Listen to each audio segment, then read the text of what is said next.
Voilà, Tindika Télévision, chers internautes, bienvenue. Les autres côtés de sous micro, on a bino chaque pour partager information. Chers internautes, on a fait déjà l'émission, il y a lobby, réaction.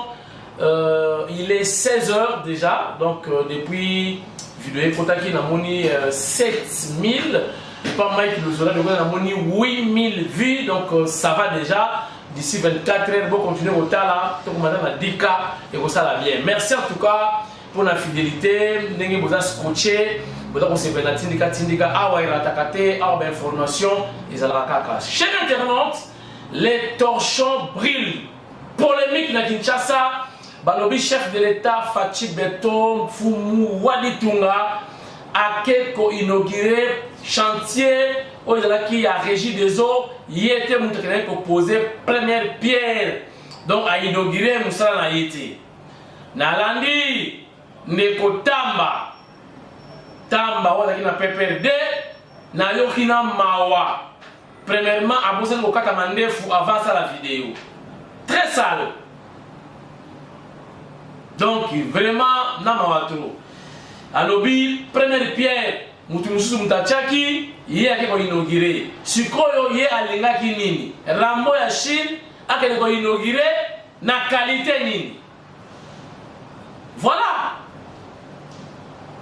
mboka o kutaki ya bangoti bayake wa par accident complicité ya ba américain o comme ko sabiso lisusu na sepeli na batungi alobi que chef de l'État a signé azabana mubali.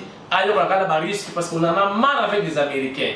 Ba promesse, ah batina la mutumoko, na loi notre équipe mobimba, pour comprendre les gens là-bas. L'idée là-bas, vous allez pas à Congo, ba accomplir le projet là-bas la balkanisation. C'est triste. Donc, pour remettre les soleils les régie des Owana, na souka émission, beaux à la branche. Chers internautes, ITC Ngaliema. Donc, depuis Diego Kao, donc depuis Pena Diego Kao, ITC Ngaliema, Baki Pakayamoti. Et comment un état moko y a délabrement total, très avancé. Un temps, apôtre Jacques Chilombo Kambala, apôtre, petit frère propre de Fachi Beton, tant Fachi Beton, Chilombo Tshisekedi. Yepe Jacques Kambala Chilombo. Donc au moni Bibishi Mwika, au moni Jacques Kambala Chilombo. Au moni Bibishi Mwika, au moni Fachi Beton. Au moni Madame Viviane, au moni apôtre Jacques Chilombo. Na cadre ya fondation, on a bien la fondation, fondation mais fondation Chilombo. Pour préparer l'élite, pour préparer le cadre, pour gérer la chose publique de demain, Jacques Kambala Chilombo Balobi non, il faut faire quelque chose dans l'école où il y a belé ITC Ngaliema. Bana ebele Ngaliema batangi kuna.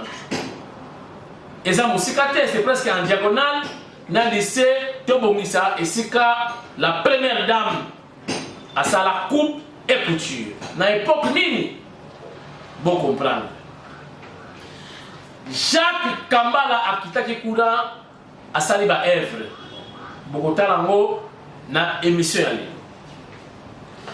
Chers internautes, na katanga bamoni ba soda o yon bamona te côté ba outil et yebanité. Mais dans une information psychole que basi ba récupérer bango na katanga. Il semble que ba Ougandais.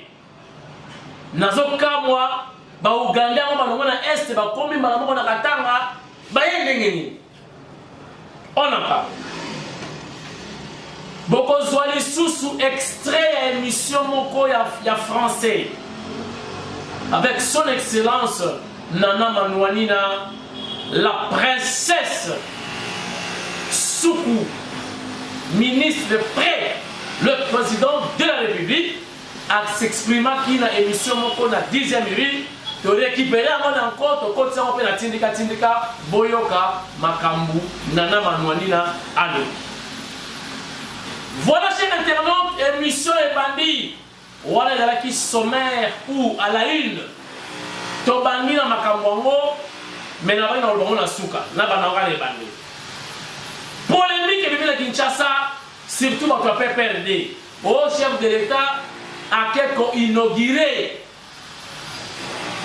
chantier oyo abandaki te ya régie des eaux. Or, chers amis, chers internautes, qui incarne le pays actuellement?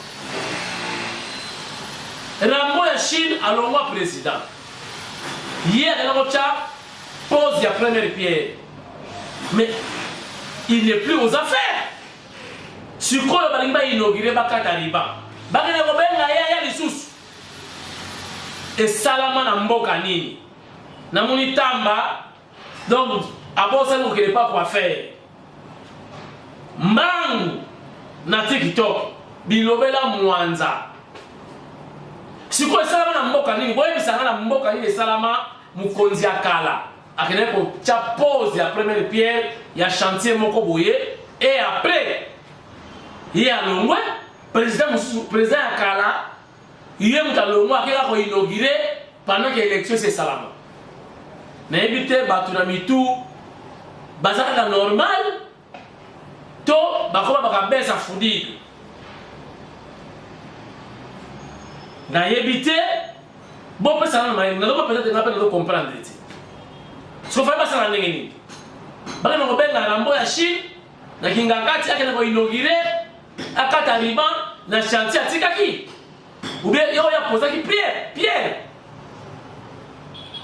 Est-ce que ça a un sens d'abord? Tozo là nini. Ba président nyoso bomona kana monde. Bazalaka bata misala. Fati pesa le babote. Alors, moi, je suis même étudiant à Inikini. Je travailleur dans mission. Donc, chef de l'État a le droit, il a le devoir. Il y a des moutons, il y a des foyers, il y a des matins. Mais il faut que tu aies la population, ce que tu dois faire. Oh, il y a des salariés, il y a des salariés, il y a des salariés, il y a des salariés. Bon, si yo tamba, matanga na baso de moutons oyo kabila tika. Ezawa. Faut bosser la pena bana mike, bosser la vidéo oyo ça n'a pas de sens, oyo batona na mo besoin ti. Kasi bo lobati. Parler de marbre, oyo musée bana egolala. Yem da tomamo. Je l'aime. Na ton nom. Rambo. Hôtel du Fleuve. Batunabino Nyos, Hôtel du Fleuve. Muséum Tatomamo. Rambo Tatomamo. Vous allez dire Grand Hôtel. Grand Tatomamo. Voilà. Kutu boye bokuta mo bokuta. Régime des hommes bokuta qui ezalaka déjà bandaka. Na Fachi, na famille Kabila bakuta qui régime des hommes ezalaka. Bakuta qui Sinel ezalaka. Il y a une posé première pierre. Régime des hommes yaye. Tant que régime de Salamaka, Kabila c'est ezalaka. Tant que chongo do renya wa chongo. PDG régime des hommes. Bila bozalaka bamai bosukuli wana bakadoko bamai na bakura mosaleli yabiloti hôtel Okapi kene hôtel anenge koma bien hôtel magamo muséum de réhabilité mais hôtel Okapi ça existait depuis longtemps tant ma course ba moto yo ça dans hôtel Okapi bien bozalaka n'importe quoi. Fachi Béton, c'est lui qui incarne le pays actuellement. Azan a droit de inaugurer le tout. Ata Wenze. A quel niveau inaugurer? Yo siko boya. Voilà. Rentrée scolaire, c'est pour très bientôt. Mais toi qui école moro ya ba chinois, ya ba indien, ils allaient côté à Jean-Pierre Bemba. Bala bosenga confirmation. Donc inscription de confirmation. Pour moi on a déjà $300. Pourquoi bailler pour la anglais? Ah! n'a pas parent payé. C'est une confirmation $300. Minerval, vous allez combien? Moi, on est maternelle, hein? Confirmation $300 pour l'école indien. Yo peut parler comme ça, moi, pour qu'on va parler en anglais. Et là, complexe. Délice et sang, là, ça n'a pas calme. Aux autres banques, on a dit pour l'élection. Bien que tu as témoin dans le bureau, c'est les mêmes jours. Les témoins, on a droit à PV, l'élection et se dérouler. Le bureau, on va afficher les mêmes jours partout. Nous avons dit que ça, calme-toi. Aux autres banques, vous êtes candidat? Bonne chance. Nama indobe na lobby na lembi. Si quoi est comme il déplacer dans l'est. Bah égorger parce que nama indobe n'est dans l'est. Est-ce que c'est réellement batabandundu? Oh bah égorger bah. Batabandundu bah Congoti. Biso ba Congo tout na l'habitude de égorger bah tout est. Biso te mettre en un masse. Nanko sikibota mutabeti yo oyebiete omonete mutakoyi makila na zolo oba bako eboje bato na bandundu ona mataba ngombe te obayaka wana etali bino na bafongola misu sikoyo bato baba déplacer kuna bakelo kolala wapi bakovanda wapi epi bandundu bazamba peza na pelata ya kobatama ezalaka na bisobe pona bandundu bakote wana bandeko na ngai botu na ba voyage ata soko yo ki posa ya zongo o se soulager o bata matie pasa ko bata bezala kate tala zamba ekela tikuna yo so bunza na ba bana ka ba mona siko na invité ba to ba se déplacer ba ko vivre negeni gouvernement central bosa makasi bosa sa ba na mai ndobe to lobaki mais ti ba to ba kufi ti ba to ba déplacer. Gouvernement provincial là-bas nous devons nous moaka. Nazoé baté makamoto ki na ngowa. Entre bateke na bayaka. Bozo wela nini? Ba muso yo no bateke boleki na Braza. Bon, ba mutaki na Braza. Batu nyonso ba mutaki quelque part. Biso na Congo central to mutaki na Angola. Na Royaume Congo. To panzana ba muso bakela ba Gabon, ba muso bazana Balari, madame Braza, c'est normal. Bapende, bautaka na Égypte. Batuna na place bautaka. Mais tout ça dans le Congo, après l'indépendance, tout ça ba frère. Bateke na bayaka bozo welani. Gouvernement pour sala makasi. Bon na mouvement là écoute la Kinshasa.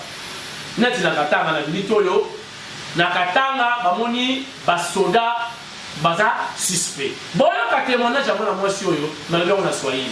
Ba oyo ba koyo ka Swahili, ba beta li solo na ba de komisi wa comprendre message ezali. Regarde. Basho kukawa anaisha tena mkola kwa Serengi mlo kutoka hivi vitu vya Arusha. Anatosha. Na anatoka na watu mganga mtoto. Na msokoni. Yana telemuka na mumai mle mwenyewe tunashotaka mai. Anaanduka na telefoni anaweza na kuita. Sasa tupande mbio hivi tufike pa Kirima, mwingine anatoka pa pori. Anatufanya shito paka mbio na kuita. Kwa kweli tutembea tena kisasi sana. Ade? Bana pala mango ya tebibi mweushi. Ni mweushi. Basoda. Bana mabunduki hapo. Yote ule moyo anjosha na bunduki, eko pa na sakoshi na ile nyeka chipopa ka hivi kaloko hivi. Okay. Asha kamba kuikana. Tunafika pale baba. Tunaanza naambia sasa tena mwingine tunatupata paka vile ushikana nakuta na telefoni, huyu mwingine anaanza kutoka telefoni pakati. Baba naambia papori sasa tushende mwingia. Naambia. Tunafika papori hapo tunakutana. Sasa tuchikie wale wanakuwa sema hapa ndio tutaoshana na hapa mwingine ya watu. Tufuate mikumu yao. Bana kwa sasa tunaenda papori hadi tuone.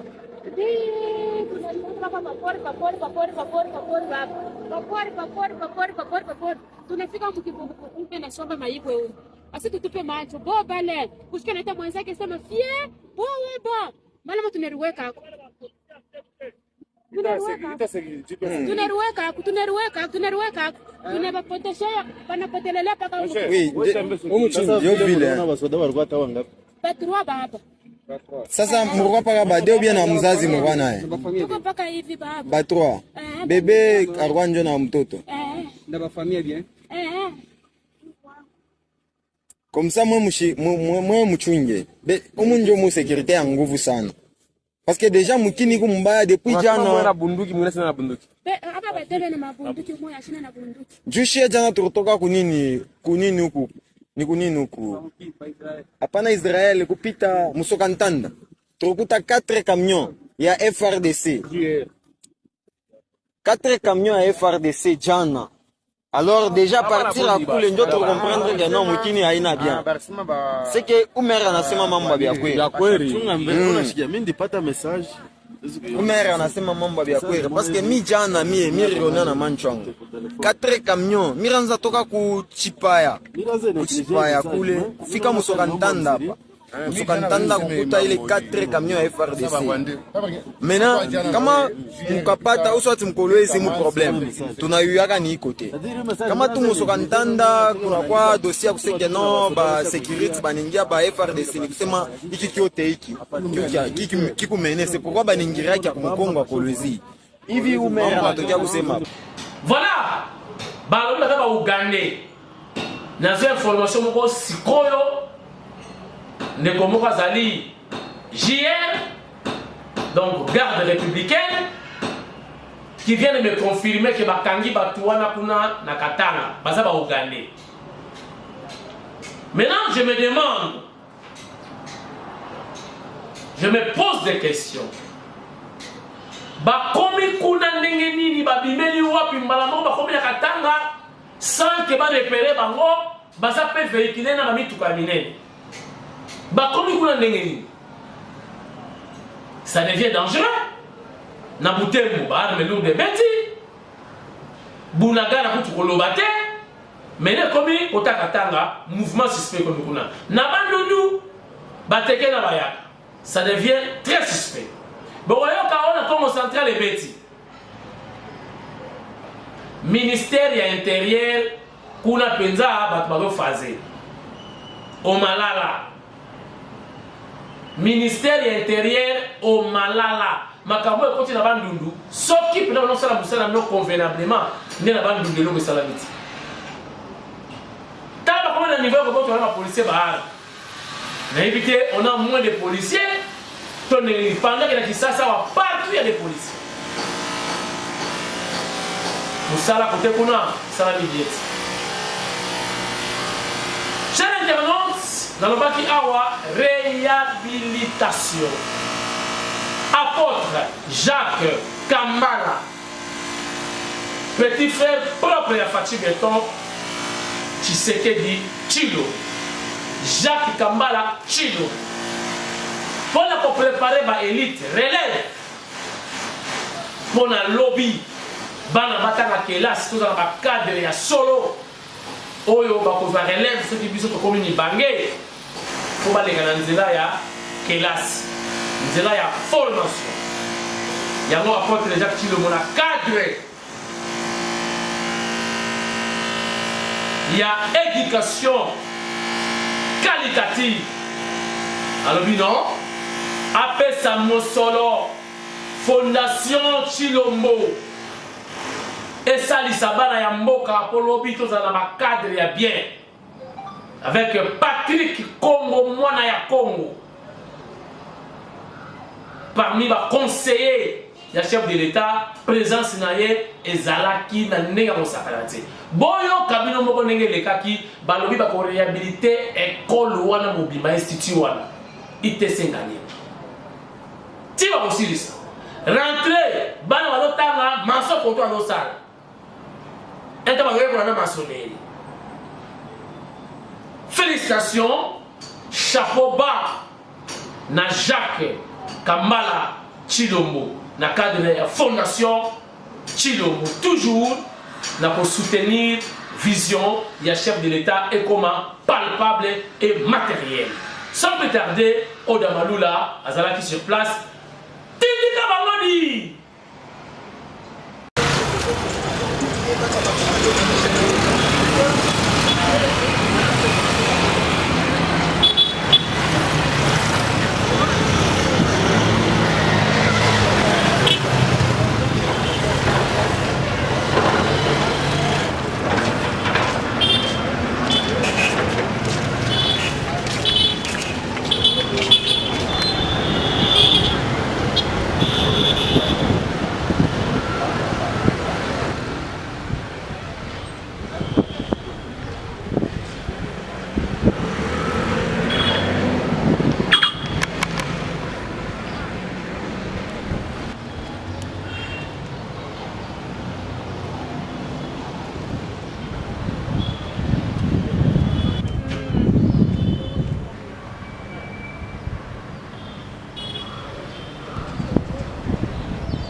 Monsieur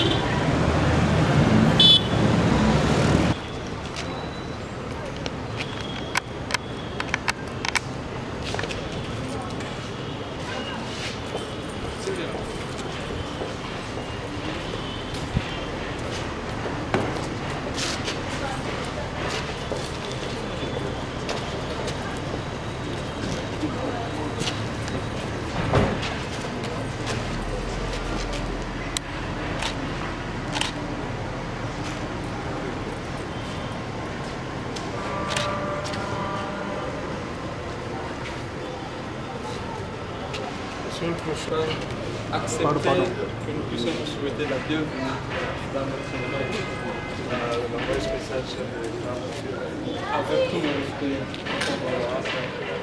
Nous sommes très contents de vous recevoir. C'est pour nous un réel plaisir de vous recevoir. Ce n'est pas donné n'importe qui.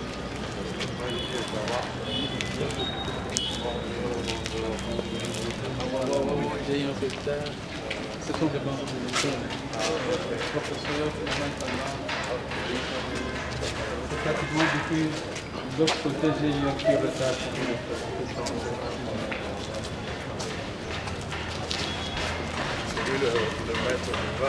Oui, papa ingénieur, lui, nous sommes avec lui pratiquement chaque jour. Et il est en train de faire un travail exceptionnel. Merci beaucoup, Ndevopegi. Natamoli ya solo, natamoli na Ebugote. Na ye, na la réunion sur la zone de Kailongo, Moni, Baza, figure, marque, il y a la 4 fonds d'action. Mais moi, pour la Mongo, la Lengue Mboka na Afrique, Mami, Azake, na ma fonctionnaire. Nazaliawa, na Elongo, envoyé spécial, un chef de l'État, pratiquement la Congo. Azali, membre d'honneur et effectif de la fonds d'action. Mais l'eau a été pour la liste du il y a beaucoup d'amour la carte il y a action parce que fonds d'action tu as gagné fondation ils ont kangaba fonds comme nous kaba fonds on a beaucoup qui ça vision il y a chef de l'État pour l'homme congolais et l'éducation étant la centre et la vision chef de l'État tout bandi donc pour s'attaquer dans l'élément de l'État pour l'envoyer la savoir tout ça peut dans les ressources avec la mingi loya mokonzi parce que on les alliés dans le Chilombo et azali beaucoup il y a makambi ya structure très importante dans le ministère de l'Intérieur à YP comme membre de la fondation mais dans le cadre de la fonction à YP à Tala et nous on est au Salema na projet pour intéresser le ministère de Sigari Azali Batala Nini Bakuta Manapsukongo Azali na l'évolution de Shurika ou Azali communicatrice de la présidence et la carte de la coordination en changement de mentalité Azali membre de la fondation et parce que beaucoup de sur les zones mentalité et bon l'année avec sa grâce on a vous avez un message varié il y a différentes structures des amis et tout le temps la fondation on a vu que na besoin de supériorité pour les amis envoyés à beaucoup de pays dans pour les bouger tout le pays il y a pour réhabiliter pour a besoin de ça moi c'est à l'institut pour les amis la histoire de la formation et la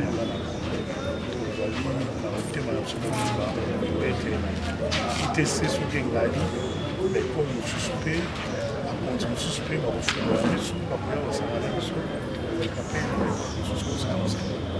Merci Béni pour la parole. En fait, nous sommes venus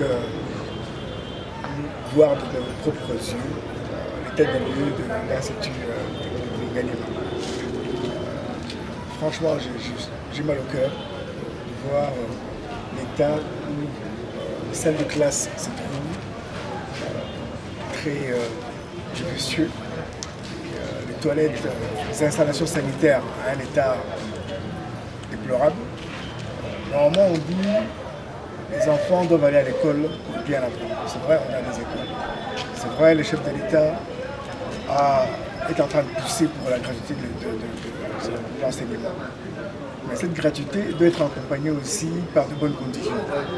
Les enfants doivent venir apprendre mais ils doivent apprendre leurs cours dans de bonnes conditions, de celles qui doivent être à la hauteur des enfants, afin qu'ils puissent être dans un milieu très propre, où les installations sanitaires sont aussi propres.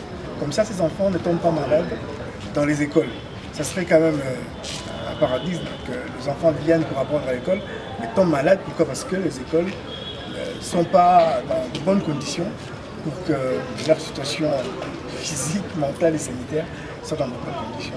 Donc c'est pour ça que nous accompagnons le fonds d'action Chilombo, afin de pouvoir attirer des investissements, des fonds venant d'ailleurs, même aussi des parents, parce que d'abord les parents doivent être les premiers responsables. Même une petite cotisation de leur part aidera afin que cette école, qui devrait être normalement un musée dans le futur, afin que beaucoup d'élèves qui vont passer dans cette école auront quand même une bonne histoire à raconter aussi à leurs enfants. Donc en bref, nous sommes là pour faire un bon constat et essayer de donner déjà un coup de pouce, comme déjà le fonds de Chilombo le fait déjà, avec le petit moyen de bord. Voilà. Peggy, soki nazalaki sur place te que mutabete linga du solo, nakokaki kotia en doute. Mais c'est moi qui dirige cette école. Nayebi suyo que banda itongwama na ba Belge avant indépendance ba réhabilita yango te. Ba moyen moke moke oyo tozaka nango pona kosala entretien école suka kaka na niveau entretien. Mais par exemple, biloba oyo papa ingénieur okutikolela ba installation sanitaire.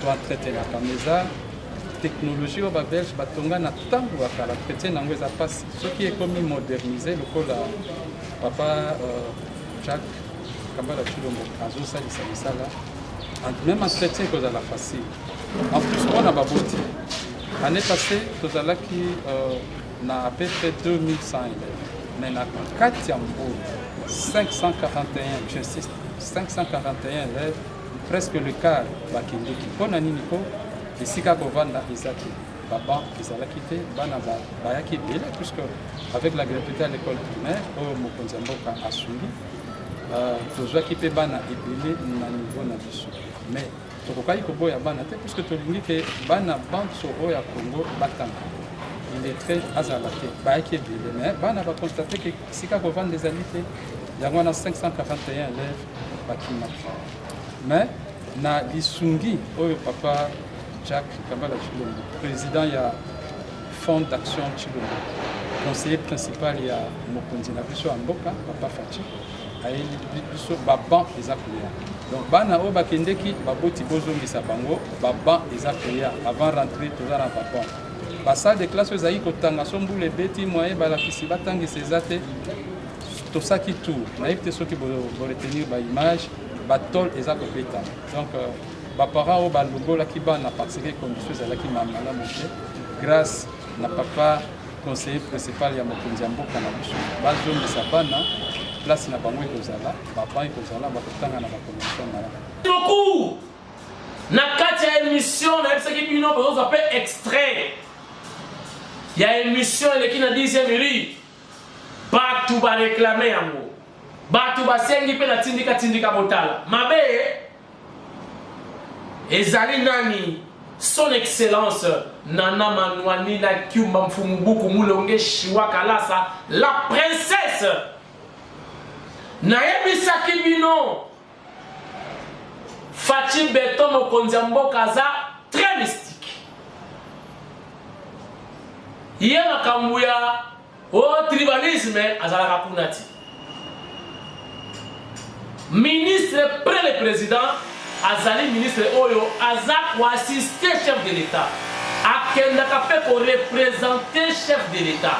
Azali ministre Oyo accompagner chef de l'État dans le cadre de la cohésion et unité nationale.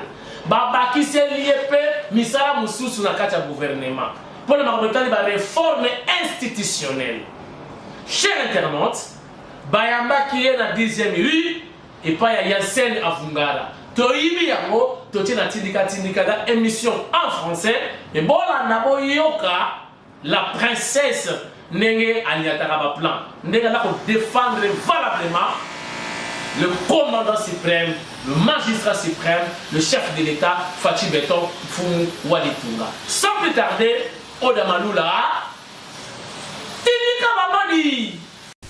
Le président de la République, chef de l'État, son Excellence Félix Antoine Tshisekedi Tshilombo, prend aujourd'hui les bâtons de la SADC. Mes impressions ne peuvent être que positives. Je ne peux que me réjouir que cette lourde responsabilité rencontre déjà la vision du chef de l'État. Parce que vous vous rappelez comme moi que le thème principal a porté sur comment booster le développement de l'Afrique à partir de l'industrialisation. Alors, le président, il travaille déjà pour son pays. Vous allez vous rappeler qu'il se bat pour développer notre pays. Ses ambitions restent celles de pouvoir amener le Congo à se développer, à assurer les sociales du peuple. Et ça implique le travail, ça implique les stratégies. Alors moi, je me dis que la tâche qu'on lui donne aujourd'hui, c'est une tâche qui rencontre sa vision. Ce qui revient à dire qu'il va s'y mettre et nous espérons qu'il y aura de surprises. Déjà, lui-même, quand il parle de stratégie à mettre en place, sans chercher à dépendre d'une puissance X ou Y, il nous interpelle tous que notre développement ne peut être banté par nous-mêmes les Africains. Les Africains. Oui. Nous ne devons pas toujours compter sur l'apport extérieur. Donc c'est au même moment une interpellation pour dire que les Africains doivent prendre conscience, pour dire travaillons autrement pour nous, sans nécessairement attendre les autres. Et nous sommes dans la joie parce que nous savons que ça va aller. Parce qu'il travaille déjà par rapport à son propre pays. Je crois. C'est ce que je venais d'expliquer. La détermination qu'il a, la volonté qu'il a, sa façon de faire prouve que sa présidence pourra apporter un plus par rapport à ce que ses prédécesseurs ont déjà réalisé. Nous croyons qu'il apportera quelque chose de plus particulier. Ne pas être ouvert, je me demande pour gagner quoi? Pour quel intérêt? Parce que si on travaille pour l'intérêt de nous tous, il est de notre devoir, de tous ces pays, de pouvoir participer, amener la chose dans ce sens-là du développement. Mais moi, je pense qu'avec cette prise de conscience des Africains aujourd'hui, qui, je crois, ont compris qu'ils ne doivent pas attendre X ou Y pour venir apporter le développement, ils vont s'impliquer. Pas nécessairement pour l'intérêt du président Félix, mais c'est pour l'intérêt de chacun dans son pays et puis l'intérêt de nous tous. Voilà, tout le plaisir était pour moi, chers internautes, de vous présenter cette émission très spéciale. Ils ont lié, n'est-ce pas, dans l'insécurité, développement, tout ce que vous voulez. Il y a République démocratique du Congo. Merci le soutien, merci la fidélité. Merci de Bolgatindika Tindika. Naïpe Kamwa Tshilombo. Nalela Bino ya trop les conseillers indépendants autoproclamés sans ordonnance, sans salaire. Tous à l'ensemble. Tobunda Bitumba. Tokolonga. Mboka Oyo. Azalo Kola. Moi si jeune fille qui toque baza wela ye ici na États-Unis bazo wela mboko ici benda boye États-Unis benda boye bazo benda fachi beton facha kende wapi bana mboka balobi to lemi américain to kende kaka na ici où yikuya iya. Mais il faut beaucoup prier pour le chef de l'État parce que terrain ils a bien limité. Espérons Azali mwana nzambe akoreussi pour ba minerai biloko tout dans le Congo eza ya biso. Voilà, merci na Oda Malula na caméra. Merci na bino so la tindika bon continuer pour soutenir émission oyo ndenge ezalaka. Tokutani lobby na numéro mususu. Botika la mala.